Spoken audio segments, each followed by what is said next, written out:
यही जज्बा रहा तो मुश्किलों का हल भी निकलेगा। जमीन बंजर हुई तो क्या वहीं से जल भी निकलेगा। ना हो मायूस ना घबरा, अंधेरों से मेरे साथी, इन्हीं रातों के दामन से सुनहरा कल भी निकलेगा। सो हेलो बच्चा पार्टी, कैसे हैं आप सारे लोग? आई होप सारे लोग काफी अच्छे होंगे। मैं विनोद कुमार आप लोगों का फिजिक्स शाला यूट्यूब चैनल में स्वागत करता हूं एक बार फिर से। आज हम करेंगे एडवांस्ड प्रॉब्लम सीरीज का क्वेश्चन नंबर 6।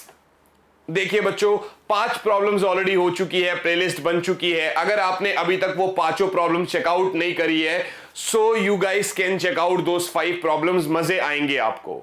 ये रहा हमारा प्रॉब्लम नंबर 6। तो देखिए बच्चों, क्वेश्चन क्या है।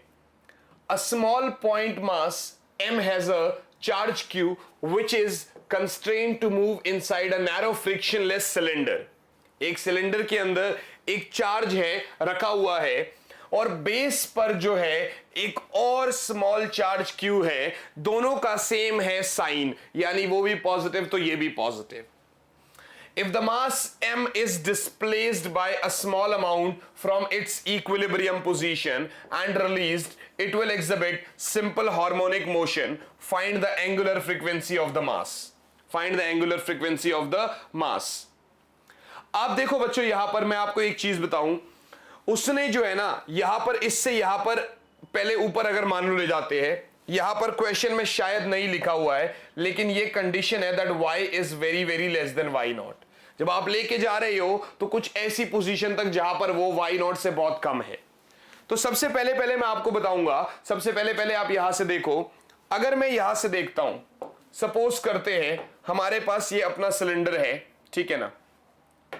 हमारे पास ये अपना सिलेंडर है, यहां पर बेस में एक चार्ज q है, ऊपर एक चार्ज स्मॉल q है, यानी यहां पर एक चार्ज q है, कैपिटल Q, यहां पर अपना एक स्मॉल q है, नीचे को इसका mg लग रहा है, ठीक है ना। दोनों के बीच में फिलहाल y नॉट है, पर y नॉट कहां के लिए है? इक्विलिब्रियम पोजीशन पर। मैं क्या कहूंगा? Equilibrium position, right, equilibrium position. हमने कहा ओके। अब एक काम करते हैं, इसको थोड़ा सा डिस्प्लेस करते हैं, इसको थोड़ा सा डिस्प्लेस करते हैं। Let q is displaced, let q is displaced by small distance y in positive direction, in positive y direction, यानी ऊपर की तरफ डिस्प्लेस कर रहे हैं। बट ये गिवन है already that y is very very less than y not, y is very very less than y not. आप देखो, उससे पहले तो आप ये देखोगे कि एट इक्विलिब्रियम पोजीशन, बेटा एट इक्विलिब्रियम पोजीशन, जब इक्विलिब्रियम का पोजीशन था तब आपका जो ये नीचे mg था और इसने जो ऊपर f लगाया था, वो एक दूसरे को बैलेंस कर रहे थे। नेट फोर्स 0 था, यानी f which was like आपका KQQ by y नॉट का square was equal to mg, was equal to mg at equilibrium।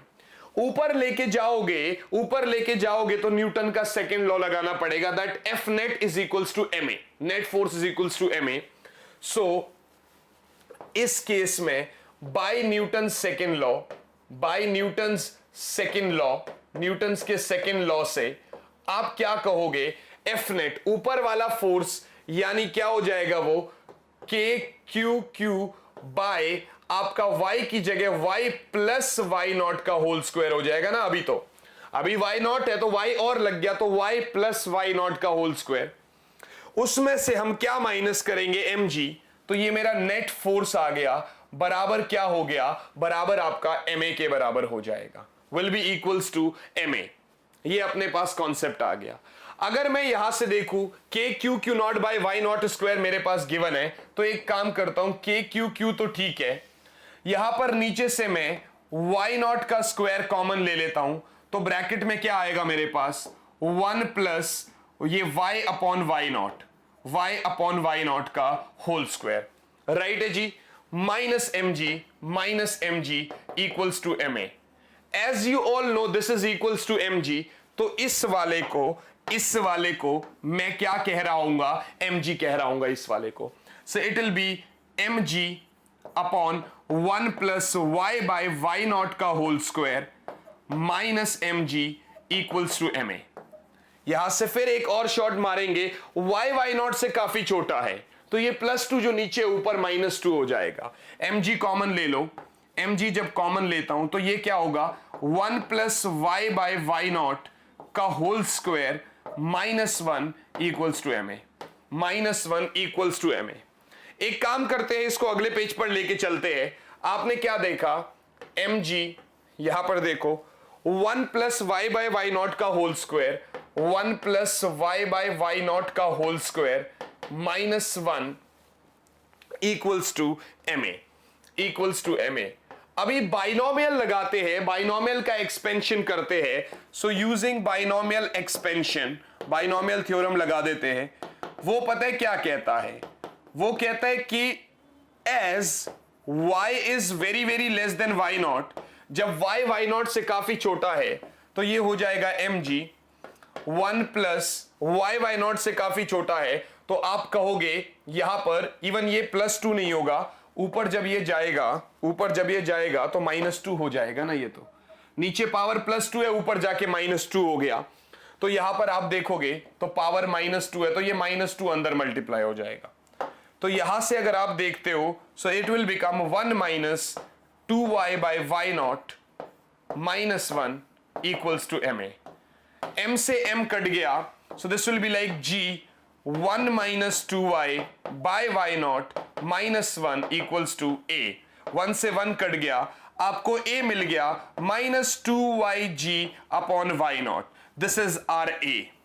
And if you remember, अगर आप देखोगे तो 11th क्लास में SHM के लिए एक इक्वेशन आता था, a is equals to minus omega square x. Right, यहां पर अगर आप देखोगे तो इसको आप लिख सकते हो a is equals to -2g by y not into Y.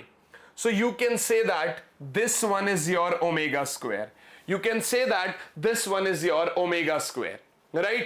तो आपका ओमेगा स्क्वायर हो गया 2g बाय वाई नॉट, और यू कैन से ओमेगा बराबर √2g बाय वाई नॉट. आपसे उसने यही तो पूछा था. आपसे उसने क्या पूछा क्वेश्चन में, कहता है it will exhibit simple harmonic motion, find the angular frequency of the mass. Angular frequency find out करनी, omega 2g by y nought. सबसे पहले आपने क्या किया बच्चों, सबसे पहले आपने इक्विलिब्रियम पोजीशन में बैलेंस किया, फिर इसको ऊपर डिस्प्लेस किया तो न्यूटन के सेकंड लॉ से नेट फोर्स बराबर ma कर दिया. वहां से a निकाला हमने बाइनोमियल एक्सपेंशन का यूज करके, और a बराबर माइनस ओमेगा स्क्वायर x होता है. यहां पर a बराबर माइनस ओमेगा स्क्वायर y होगा. So omega square will be 2g by y nought, तो omega will be √2g by y nought. ये था हमारा प्रॉब्लम नंबर 6 बच्चा पार्टी. इसी तरीके से ऐसे सवाल करने के लिए कमेंट बॉक्स में जरूर लिखिएगा आपको ये क्वेश्चन कैसे लगा और आपको आगे और किस तरीके के क्वेश्चन चाहिए. तब तक के लिए बच्चा पार्टी आपसे मुलाकात करेंगे प्रॉब्लम नंबर 7 में. All the very best, bye all, and yes बच्चों, जय हिंद.